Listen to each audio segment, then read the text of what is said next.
everybody, this is Dan from the House of Broken Dobbs Things on the road. Today we are in another state, and we're helping out a friend with his vehicle. He went from no problems at all, daily driver, to having an oil light issue. And from the oil light issue, they cleaned out the sump for him, a repair facility. And then they noticed something quite dramatic, and that's what I wanted to share with you today, because I have never seen it, and I've been at this a long time, and it is one of the most amazing things, and I just wanted to share it with you.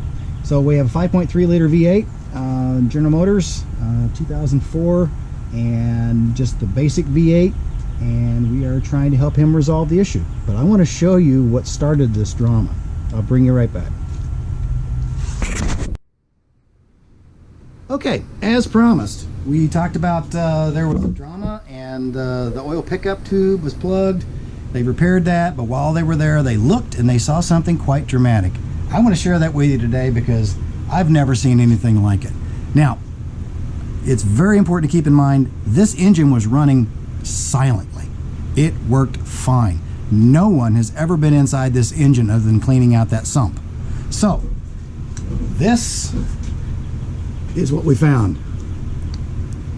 You can see that wrist pin on this side.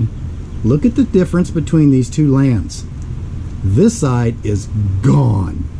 There is only the barest of something holding that together. Engine is running silently. Engine has never been touched. There you go. So this fractured at some point through something. You get not even a little bit of wrist pin movement, but it was working fine. I have never ever seen anything remotely close to that. It has lost just about 95% of its support material, and that wrist pin did not come loose. That's incredible. So this is a hot pressed wrist pin. So from this one, the wrist pin is held in place inside the rod. It is not a full floater, so you don't have any clips or anything on the side, but this was back and forth. So that is absolutely incredible. What's more incredible is the bearing surfaces inside, absolutely no wear. In the cylinder, absolutely no damage. It is incredible. There was no ring ridge, there was nothing. So that was number 6. This is number 8. This one, it caught some collateral damage and also likewise fractured. Not to the extent that number 6 did, but it is fractured as well. So it is a little stiffer, but if you can look at that wrist pin, you can see the angle on that one. It is binding right here. So that might, within its normal stroke, it probably was fine, but if you get to an extreme here, it starts binding up. So that was incredible. Now, in the crankshaft area on the main throws, a few peck marks have been in place there. Nothing really bad there, but there was really nothing on this rod. Okay, everything looks pretty good. That one's got some chatter marks. Something was bouncing around. This one looks pretty darn good. Nothing really going on there. And this is what they retrieved out of the pan right here. See that? We have some metal chunks, even signature metal chunks. That would be a piece of the piston that has been bouncing around for a very, very long time. My friend says that there was always a rattling noise, something going on, so they sheared that off, and so on. This is absolutely what I would call a miracle motor. There is no reason this thing shouldn't have come apart many, many years ago. It has 200 plus thousand miles on it. Never had a major service. This is what's been going on in this thing from the factory. So, what caused it? We can only hypothesize at this point in time. One issue is maybe there was a malfunction in one of the pistons. 2, the other one is probably a good one. My friend Randy suggested this one last night. He's like, well, during the wrist pin pressing procedure into the piston, maybe something was out of line on the fixturing that they used. Maybe that caused that to cause a fracture, which later yielded and then caused this to break.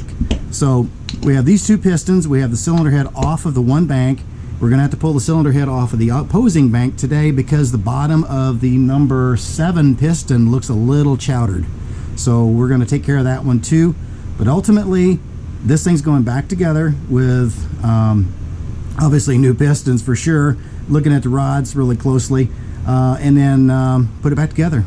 I have high hopes that it's going to be absolutely fine and probably live longer than I will. So that's it. That's Dan from the House of Broken Dobbs things. Thanks for watching. Okay, here we have number 7 piston. The opposing bank, we showed you the other first two. This one just it seems to be collateral damage. Something got wedged in here. I don't know, something like that. In some way, shape, or form. I don't know, it looks kind of almost, because something could have got wedged in there. So that's where it struck. It got over here and it growled a little bit. And over here you can see the peck marks, pretty significant, and around the edging here. So over here as well. So it got not as much damage, but there is a impact mark here that I find disturbing. It might live forever, I don't know, but from my point of view, it's like it's already down. Might as well just deal with it. But as of right now, all the pistons measure out standard size, no problems. And I think this one obviously had some stiff spots in it, which no big deal. It's not a main failure, but it definitely gives me pause to try to use it again. So I guess I want to give you that one. So if you go back in order, looking at the failure mode here,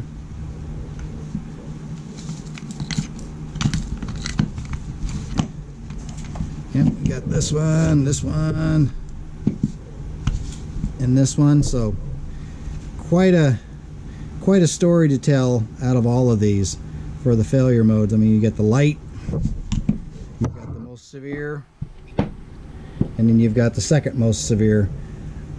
It is absolutely incredible. This thing had no noise at this point.